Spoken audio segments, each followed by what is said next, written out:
हां हात लाव.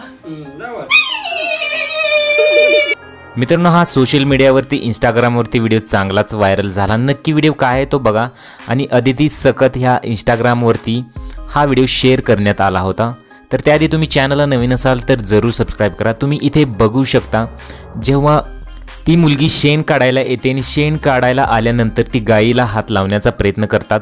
आजूबाजूची माणसंसुद्धा म्हणतात गाईला तो हात लाव. आणि त्यानंतर ती गाईला हात लावते आणि तिला अचानक कशाची भीती वाटते तर तुम्ही इथे व्हिडिओमध्ये बघू शकता. त्या गाईची तिला भीती वाटते आणि गाईची भीती वाटल्यानंतर ती अशा प्रकारे किंचाळते. तर लोकांच्या प्रतिक्रिया येत आहेत की शेतकऱ्याची बायको होणं सोपं नाही किंवा शेतकऱ्यासारखी शेती करणं सुद्धा सोपं नाही, अशा प्रकारच्या कमेंट्स ज्या येत आहेत. आणि हा जो व्हिडिओ आहे चांगलाच व्हायरल झाला होता.